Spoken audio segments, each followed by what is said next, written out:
Welcome to the audiobook of The Tech Whisperer, written by Jaspreet Bindra, narrated by Anuj Datta. Introduction. The most powerful person in the world is the storyteller. The storyteller sets the vision, values, and agenda of an entire generation that is to come. Steve Jobs. When the waters started receding off the coast of Mobola, Sumatra, the local people stared in fascination at the sea bottom it left behind. A little before that, a 9.1 magnitude earthquake had hit 30 kilometers below the bottom of the ocean, but as it was a few miles out, only a few people felt it. Little did they anticipate the monstrous 50-meter-high wave that came in a few minutes later, engulfing the coast and decimating cities and populations. I have been a business executive and entrepreneur in the technology world for the past 25 years. And there have been a few times that I myself have metaphorically seen the waters receding. There have been tectonic changes in the world over these past 2 decades.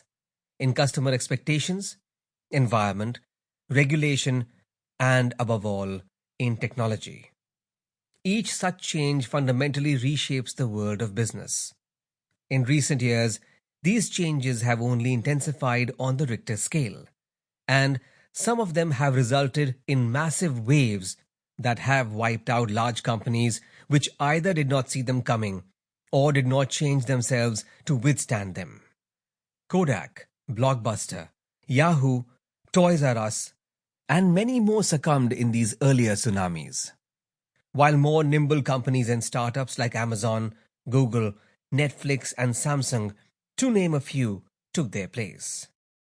The upheavals shaking the ground beneath companies are even greater now. Customers are expecting everything better, cheaper, or even free, and in real time, and newer companies have emerged to offer them this choice. The Earth and its climate are changing around us, forcing companies to relook at their very business models and technology to quickly adjust. Regulation is tightening, and privacy, data, and security have become top concerns for governments. Above all, disruptive technologies, the likes of which we have not seen or could not anticipate, have arrived or are already here. Artificial intelligence, AI, blockchain, genomics, extended reality, 5G, and the Internet of Things, IoT, drones, and robots. Each of them by itself is an earthquake. Combined, they have the power to alter entire landscapes. Companies are aware that the waters are once again receding. In these past few years, I have had the opportunity to interact with hundreds of CEOs and CXOs of large, diverse organizations across the world.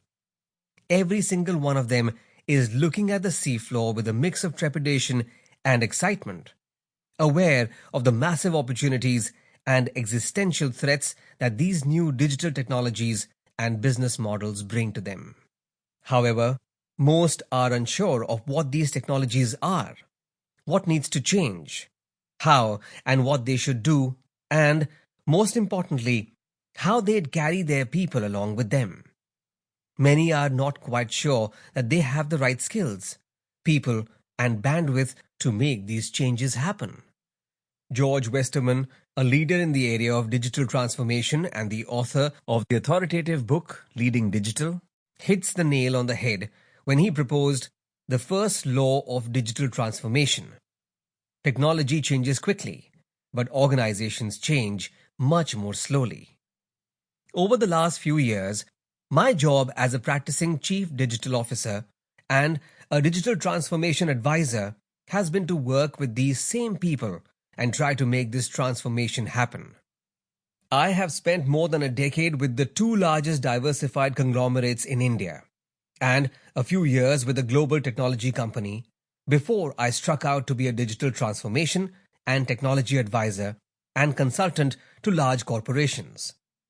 In my last corporate stint, I was driving digital transformation for the $20 billion Mahindra group of companies, spanning across auto, agriculture, hospitality, and financial services. Thus, my experience is of a practitioner, and my experience and stories of how to make these transformations happen come from the trenches of having been there and done it. The tech whisperer is the distillation of all this experience.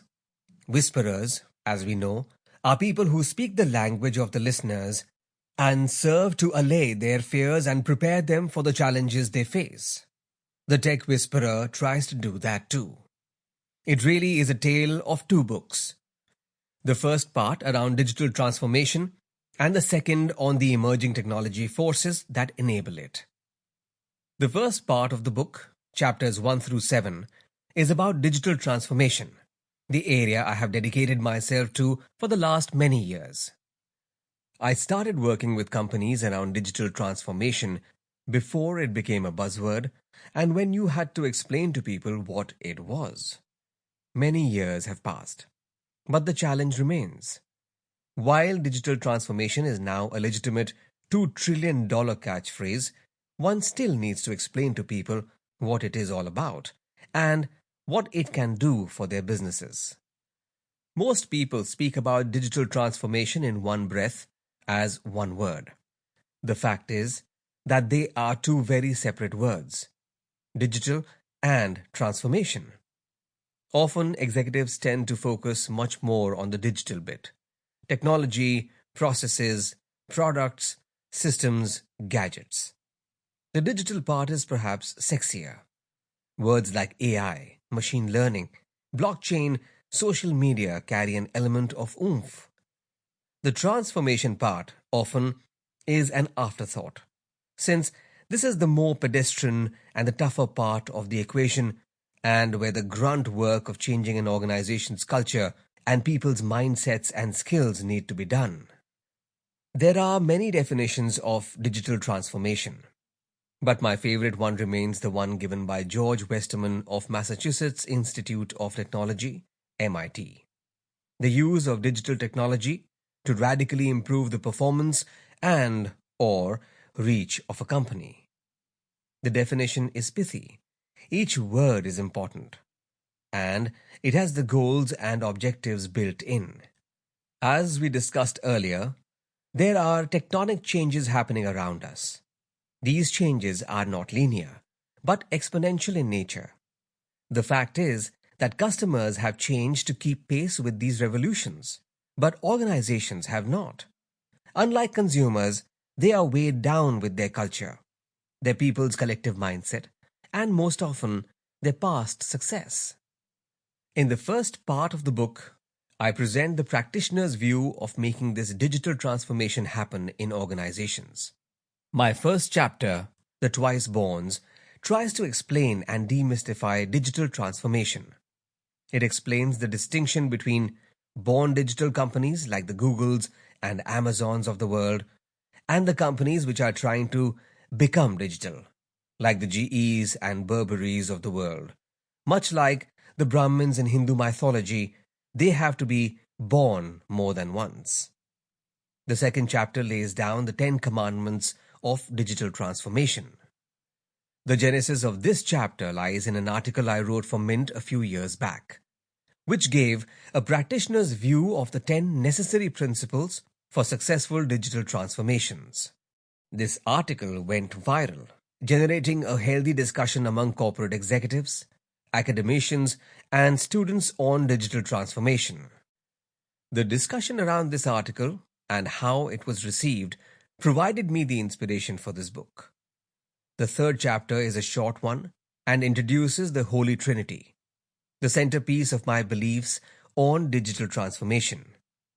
Business models, Brahma, customer experience, Vishnu, and people and culture, Shiva.